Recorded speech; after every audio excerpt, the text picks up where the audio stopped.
पति का साथ छोड़ पिकअप ड्राइवर देवर के साथ लिव इन में आई विवाहिता, एसपी दफ्तर पहुंच सुरक्षा की मांग। चूरू जिले के निकटवर्ती रामगढ़ की एक विवाहिता ने रिश्तों की मर्यादा को ताक पर रखकर पति का साथ छोड़ दिया और परिवार में पिकअप ड्राइवर देवर के साथ लिव इन रिलेशन में रहने लगी है। सुरक्षा की मांग को लेकर दोनों एसपी दफ्तर पहुंचे। कोटवाद गांव की 26 वर्षीय रेणु गुर्जर ने बताया कि उसकी शादी दिसंबर 2021 में रामगढ़ शेखावाटी निवासी व्यक्ति के साथ हिंदू रीति रिवाज से हुई थी। महिला का आरोप है कि शादी के बाद से ही पति के साथ उसके संबंध अच्छे नहीं रहे और दोनों के विचार आपस में नहीं मिलते थे। उसने ये भी आरोप लगाया कि पति द्वारा उसे परेशान किया जाता था, जिसके कारण उसका जीवन प्रभावित हो गया। महिला ने बताया कि पिछले करीब 18 महीने से पति पत्नी अलग अलग रह रहे हैं तथा उनकी कोई संतान भी नहीं है। इसी दौरान महिला का परिचय अपने परिवार में देवर 27 वर्षीय हेमंत गुर्जर से हुआ, जो पिकअप ड्राइवर है। हेमंत अविवाहित बताया गया है। महिला के अनुसार करीब 1 साल पहले दोनों के बीच बातचीत शुरू हुई, जो बाद में प्रेम संबंध में बदल गई। इस दौरान दोनों की मोबाइल पर भी लगातार बातें होती रही। रेणु ने बताया कि उसने अपने परिजनों को भी इस संबंध में जानकारी दे दी थी। महिला का कहना है कि वह अपनी इच्छा से हेमंत के साथ रहना चाहती है और इस संबंध में उस पर किसी प्रकार का दबाव नहीं है। दोनों ने शपथ पत्र भी प्रस्तुत किया है, जिसमें साथ रहने और भविष्य में अपना जीवन एक साथ व्यतीत करने की बात कही गई है। रेणु ने एसपी दफ्तर में बताया कि वह हेमंत के साथ घर से निकल गई थी और दोनों हरियाणा के भिवानी क्षेत्र में रहे। इस दौरान उसके पति की ओर से धमकी मिलने का आरोप भी लगाया गया है। इसी आशंका को देखते हुए दोनों सुरक्षा की मांग को लेकर एसपी दफ्तर पहुंचे। महिला ने स्पष्ट किया कि वह अपनी इच्छा से हेमंत के साथ रहना चाहती है। वहीं पुलिस अधिकारियों ने दोनों पक्षों की ओर से प्रस्तुत दस्तावेज प्राप्त कर मामले की जानकारी ली। मामले को लेकर जरूरी कानूनी प्रक्रिया और जांच की जा रही है। 24,84,000 रुपए की साइबर ठगी में बैंक खाता किराए पर देने वाला युवक गिरफ्तार, सीजेएम कोर्ट में पेश कर भेजा गया जेल।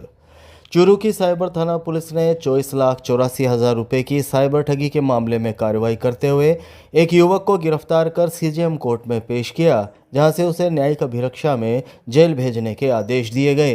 साइबर थाना के डीएसपी विजय कुमार से मंगलवार शाम 4 बजे करीब मिली जानकारी के अनुसार नवंबर 2024 में परिवादी शीश पालाराम के पास फेसबुक पर एक फ्रेंड रिक्वेस्ट आई थी।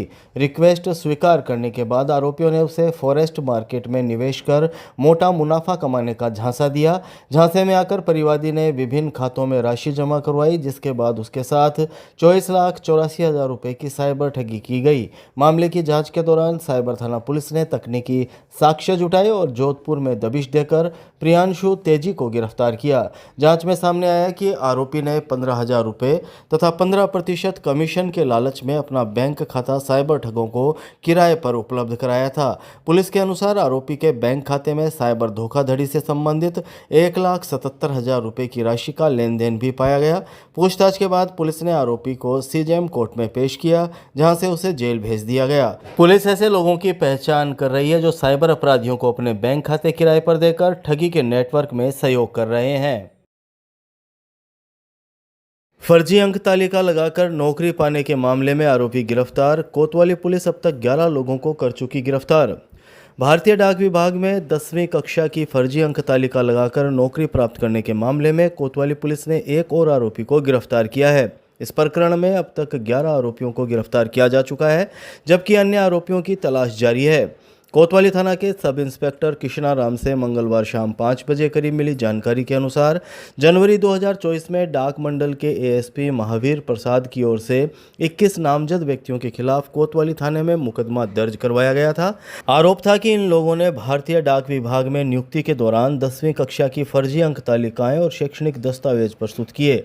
दस्तावेजों के सत्यापन के दौरान फर्जीवाड़े का खुलासा होने पर पुलिस ने जाँच शुरू की। इसी क्रम में पुलिस ने सपोट्रा क्षेत्र निवासी 41 वर्षीय पप्पू कुमार मीणा को गिरफ्तार किया है। मामले की जांच में अब तक राजगढ़ निवासी अंकित सहित हरियाणा के सतीश, अनिल, राजेश कुमार, सोमवीर, पवन कुमार, संदीप, विनोद कुमार, दीपक कुमार और एक अन्य आरोपी को गिरफ्तार किया जा चुका है। पुलिस के अनुसार प्रारंभिक पूछताछ में कई आरोपियों ने फर्जी प्रमाण पत्र के आधार पर नौकरी प्राप्त करने की बात स्वीकार की है। जांच अधिकारी ने बताया कि मामले में शामिल अन्य आरोपियों की तलाश जारी है। वर्ष 2024 में 8/24 मुकदमा हैं जो फर्जी अंक तालिका पर डाक विभाग में भर्ती हुई थी, उसके संबंध में अनुसंधान किया जा रहा है। उन्होंने अनुसंधान जो सपोटरा इलाका के पप्पू लाल मीणा पुत्र देवीलाल मीणा उम्र 41 वर्ष जो इसमें मुकदमे में वांछित है, उसको डांग क्षेत्र से गिरफ्तार किया गया। अब तक कितने आरोपी गिरफ्तार किए? अब तक 11 आरोपी गिरफ्तार किए गए, 5 आरोपियों की लिस्टें हैं, बाकी की तलाश जारी है। पीडीयू मेडिकल कॉलेज की पार्किंग की छत का प्लास्टर गिरा, लग्जरी कार क्षतिग्रस्त। चूरू के पंडित दीनदयाल उपाध्याय मेडिकल कॉलेज भवन की हालत को लेकर एक बार फिर सवाल खड़े हो गए हैं। मेडिकल कॉलेज के बेसमेंट में बनी पार्किंग की छत का प्लास्टर मंगलवार को अचानक टूटकर नीचे खड़ी एक लग्जरी कार पर गिर गया। हादसे में कार का बोनट, आगे का शीशा और सनरूफ बुरी तरह क्षतिग्रस्त हो गए। छत से निकला एक सरिया भी सनरूफ को चीरते हुए कार के अंदर तक पहुंच गया। गनीमत रही कि घटना के समय पार्किंग में कोई व्यक्ति मौजूद नहीं था, अन्यथा बड़ा हादसा हो सकता था। प्लास्टर गिरने के तेज आवाज सुनकर मेडिकल कॉलेज का स्टाफ मौके पर पहुंचा और कार मालिक को सूचना दी।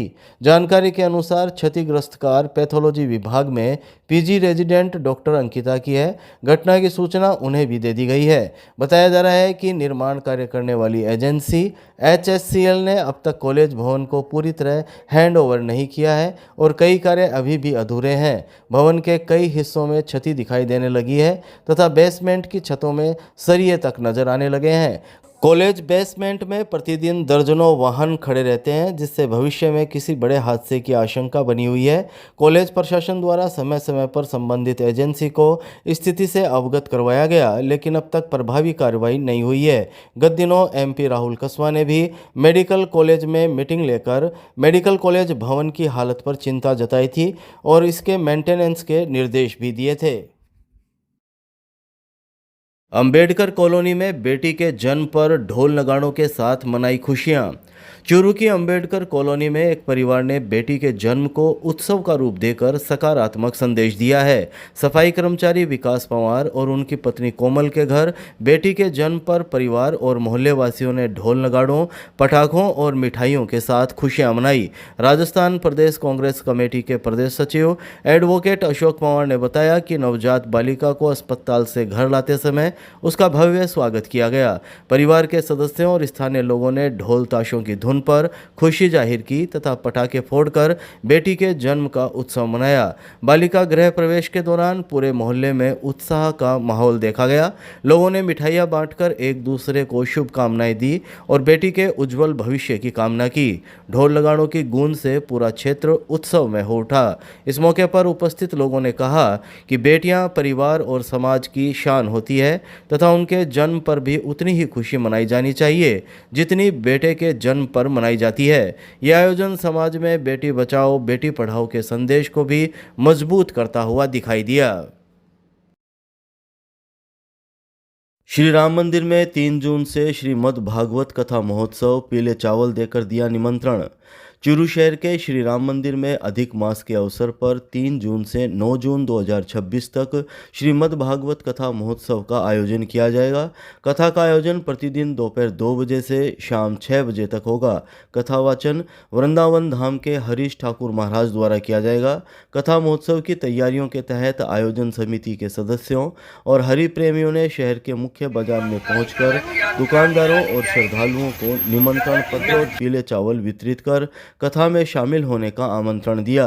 हरि कथा प्रचारक सुरेश शर्मा ने बताया कि 3 जून को सुबह 7 बजे गढ़ परिसर स्थित गोपाल मंदिर से मंगल कलश यात्रा निकाली जाएगी। आयोजन समिति ने श्रद्धालुओं से परिवार सहित कथा श्रवण और कलश यात्रा में सहभागी बनने की अपील की है। श्रीमद् भागवत कथा का आयोजन महोत्सव का आयोजन 3 जून से 9 जून राम मंदिर में किया जा रहा है। इसमें इसकी विशेषता ये है कि इसमें कोई मुख्य जजमान नहीं है, जो भी आएगा वो सब जजमान है। 1 रुपये से लेके भी और जो जितने भी अधिक देगा पैसे उसका सबका एक तरह से सम्मान किया जाएगा। और यहाँ डोम लगाया गया है, गर्मी वहाँ बिल्कुल नहीं लगेगी। 20 तो कूलर लगाए हैं, 15 पंखे लगाए हैं और एकदम शानदार आयोजन है। सभी से निवेदन है नगरवासियों से कि 3 से 9 तक वहाँ उपस्थित हों। 3 तारीख को गोपाल मंदिर से सुबह 7:15 पे कलश यात्रा चालू होगी। सभी बहनों से मेरा निवेदन है, माताओं से मेरा निवेदन है कि 7:15 पर वहाँ पहुँचे।